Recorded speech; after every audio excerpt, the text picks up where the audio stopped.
మరణం కోసం బైబిల్లో ఒక మాట రాయబడి ఉందండి. మరణము అతి ప్రాముఖ్యమైనది. ఈ సృష్టిలో ఏది కూడా దాని నుంచి తప్పించుకునేది మాత్రము లేదు. సో ఆ మరణము కోసము బైబిల్ ఏం చెప్తుంది, మనుషులు మరణం పట్ల ఏ విధమైన అవగాహన కలిగి ఉన్నారనేది ఒకసారి మన బైబిల్ ద్వారా చూసి రూఢి చేసుకుందామండి. ఇర్మియా గ్రంథకర్త ఈ మరణం కోసం ఒక మాట రాస్తున్నాడు. ఇర్మియా గ్రంథము 22వ అధ్యాయము 10వ వచనాన్ని ఒకసారి నేను చదువుతాను, జాగ్రత్తగా వినండి. ఒకవేళ మీ దగ్గర బైబిల్ ఉంటే మాత్రం తీసి అది కూడా ఒకసారి చూడండి. ఇర్మియా రాసిన గ్రంథము 22వ అధ్యాయము 10వ వచనాన్ని నేను చదువుతున్నాను. మీరు ఒకసారి ఆలోచించండి. మీ దగ్గర సెల్ ఫోన్లు ఉంటే అవి చూడండి.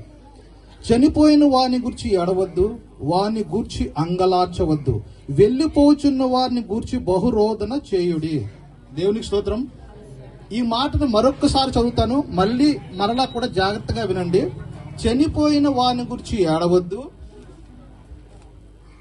వారిని గురించి అంగలార్చొద్దు, వెళ్ళిపోవచ్చున్న వారిని గురించి బహురోదన చేయండి.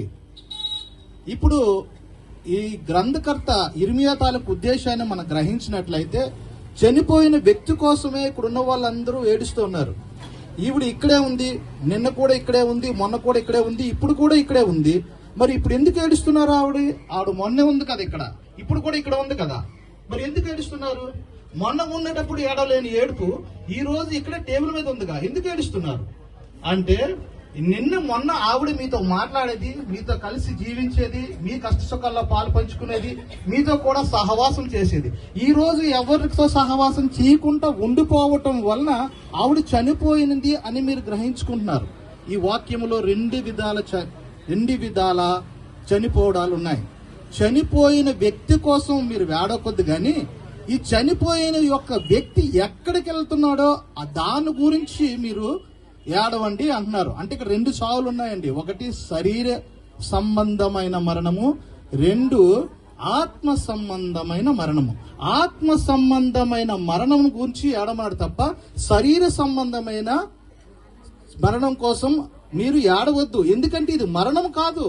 దేవుడు ఏమన్నాడంటే, మీరు నిద్రించుచున్నారు. పౌలు కూడా మనం నిద్రించిన వారమే దేవునితో సహా లేపబడిన వారము. దేవునికి స్తోత్రం. ఎవరైతే దేవుని యందు మృతి పొందుతారో మీరు ఏడవలసిన, మీరు బాధపడవలసిన అవసరం లేదు. ఈ రోజు మీరు అవ్వచ్చు, రేపు నేను అవ్వచ్చు, ఎల్లుండి ఇంకో అవ్వచ్చు. కానీ మనం ఎంత త్వరగా అయితే, మీరు మీ దేశంలో మీ అబ్బాయినో, మీ అమ్మాయినో, మీ భర్తనో, మీ భార్యనో వేరే దేశాల్లో పనిచేస్తున్నారు అనుకోండి, చాలా రోజుల తర్వాత వాళ్ళు వస్తున్నారు అనుకోండి, మీలో ఉన్న ఒక ఆతృతను మీరు గ్రహించారు ఎప్పుడైనా?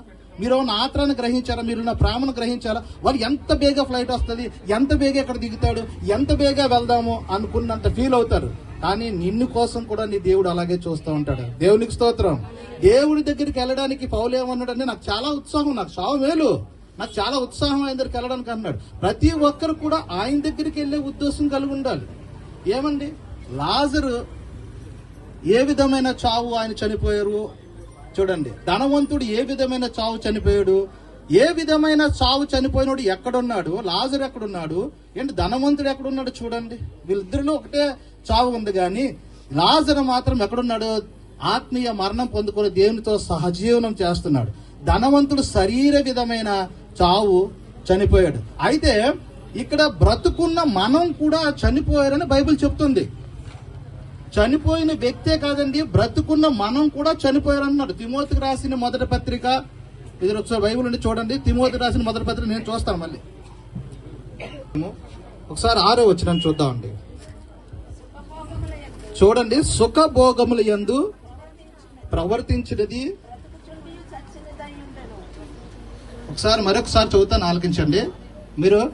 సుఖభోగముల యందు, ఏమండి, సుఖభోగముల యందు ప్రవర్తించినది. సుఖభోగముల యందు ప్రవర్తించినది ఎవరు? మనుషులే. సుఖభోగముల యందు ప్రవర్తించినది బ్రతుకున్నను అంటాడు. బ్రతుకున్నా కూడా సచ్చిన వాడితో సమానం.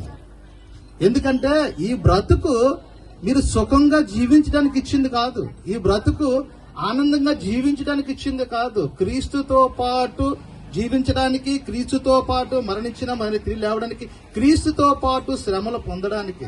అంతేగాని ఈ బ్రతుకుతున్నది మనకేదో ఆయుస్ వచ్చింది, మనకేదో ఆస్తి ఉంది, మనకి కార్లు ఉన్నాయి, మనకి బంగళాలు ఉన్నాయి, మన ఇష్టంగా జీవించవచ్చు, మనం అడిగేవాడు ఎవడు, మనకన్నా ఎవడు అని అంటున్నాడు. అందుకే అన్నారు ఈ రోజు రాత్రికే నీ ప్రాణాన్ని అడిగే వాళ్ళు ఉన్నారు. ఏం చేస్తావు ఇంత సమకూర్చుకొని నువ్వేం చేస్తావు? ఈ రోజు రాత్రికే నీ ప్రాణాన్ని అడిగే వాళ్ళు కూడా నీ కోసం ఉన్నారు. సో ఇది దేవునికి సంబంధించిన జీవితము. అనాథ జగత పునాది వేయబడక మునిపే నీ యొక్క జననాన్ని లిఖించిన వాడు దేవుడు. అలాగే నువ్వు బ్రతుకు దినములు కూడా లిఖించిన వాడు. కీర్తన గ్రంథంలో చెబుతున్నాడు, నా బ్రతుకు దినములన్నీ, నేను పెండముగా ఉన్నప్పుడే నన్ను చూసావు, నా బ్రతుకు దినములన్నీ నీకు తెలుసు. దేవునికి స్తోత్రం. ప్రతి ఒక్క జీవితంలో వాళ్ళ రోజులన్నీ కూడా దేవునికి తెలుసు. ద్వితీయోపదేశ కాండము ఒకసారి చూడండి. ద్వితీయోపదేశ కాండము 32 అధ్యాయము 39 వచనం చదవండి. చూడండి, ఇదిగో నేనే దేవుడను, ఈ సృష్టికి నేనే దేవుడను, వేరెక్కడు ఈ ప్రపంచంలో లేడు, నేనే ఉన్నాను, ఈ ప్రపంచం అంతా నేనే ఉన్నాను, నేను ఒక్కడు తప్ప ఎవడు లేడు. అయితే చాలండి, చాలు. ఈ ప్రపంచంలోనే నేనే దేవుడును, నేను తప్ప ఏ ఒక్కడను లేడు, చంపేవాడును నేనే, బ్రతికించిన వాడును నేనే. దేవునికి స్తోత్రం. సర్వము ఆయన చేతిలోనే ఉన్నది. ఆయన చేతి ద్వారా మనం వచ్చిన వారము, ఆయన చేతిలో చెక్కబడిన వారము, ఆయనతో కూడా లీనమవుతున్న వాళ్ళము. ఏమండి, తండ్రి ఒక ఎంత దొంగవాడైనా సరే, ఎంత ఇదైనా సరే, ఆ తల్లిదండ్రులు ఏం చేస్తారు? ఆయన తిడతారో కొడతారో, బయట పంపించేస్తారు, లేదా ఇలాంటి బ్రతుకు వేస్ట్ అని పైలా తగిలేస్తారు. కానీ ఎలాంటి బ్రతికినా, నువ్వు ఎలాంటి మురికిష్టోడవైనా, కోపిష్టోడవైనా, రోగిష్టోడవైనా, ఎట్లాంటి వాడువైనా సరే, లెప్రసీ వాడు, కుష్టు రోగమైనా, కుంటోడవైనా, గుడ్డోడవైనా, ప్రపంచం నిన్ను వెలివేస్తున్నా కూడా ఒక్కడ మాత్రం నిన్ను కౌలించుకోవడానికి సిద్ధంగా ఉన్నాడు. దేవునికి స్తోత్రం. ఆ ఒక్కడు నీ కోసం మరణం ఇచ్చాడు. పేతురికి ఒక సందర్భంలో పేతురు ఏం చెప్పాడంటే, ఏయ్ నువ్వు కూడా ఆ యేసుతో తిరుగుతున్నవాడివేగా, ఏసుతో తిరుగుతున్నవాడివేగా అని అంటూ, అయ్యా ఎవరు, నాకు ఏసు ఎవరు తెలియదు, ఇలా చెబితే గానీ ఆ రోజు కోడి కూయడం మానేలేదు. ఏమంటే ఆ కోడి కూసిన తర్వాత అప్పుడు నేను తెలిసి వచ్చింది. ఎందుకు చెప్పాడు? మరణ భయం. ఎవరైనా చంపేస్తారు నన్ను, యేసుక్రీస్తుని పట్టుకున్న వాళ్ళు, ఆయన్ని ఎంతవరకు పట్టుకున్నాడు, నన్ను ఎందుకు పట్టుకోరు, నన్ను చంపేస్తారు అని చెప్పేసి 3 సార్లు మరణంతో భయంతో చెప్పాడు. కానీ యేసుక్రీస్తు ఎప్పుడైతే మరణించాడు శిలువలో, 3వ రోజున లేచాడు. దేవునికి స్తోత్రం. అదే పేతురు, అయ్యా నన్ను ఆయనలాగా సిలువ వేయకండి, తల కిందులుగా వేయండి, తొక్క తీసేయండి మమ్మల్ని. దేవునికి స్తోత్రం. సో ఎంత ధైర్యం, ఎందుకు సావుకి ఎదిరించాడు ఆయన? ఎందుకంటే మన చావు యేసుక్రీస్తుతో సంబంధం కల్పించాడు దేవుడు. దేవునికి స్తోత్రం. మనకెటువంటి మరణము లేదు, మనకు నిత్య జీవము. ఆయన యందు మృతిని పొందిన వాడు నిత్యము ఆయనతో సహవాసం కలిగి ఉంటాడు. దేవునికి స్తోత్రం. సో మనం బాధపడవలసిన అవసరం లేదు. ఈవిడ జస్ట్ కొండమ్మ గారు నిద్రించున్నారంటే ఏదో ఒక రోజున కొండమ్మ గారిని మనం కలుసుకుంటాం. ఇందులో భయమే ఉందండి.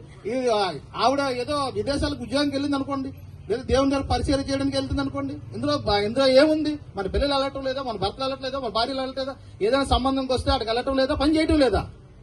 సో బాధపడవలసిన అవసరం లేదు. ఏదో ఒక రోజున మనము ఆవిడని కలుసుకున్న వారమై ఉంటాము. దేవుడి తన వాక్యాన్ని దీవించిన గాక. మిగతా కార్యక్రమాలకు వెళ్దామండి. ప్రార్థన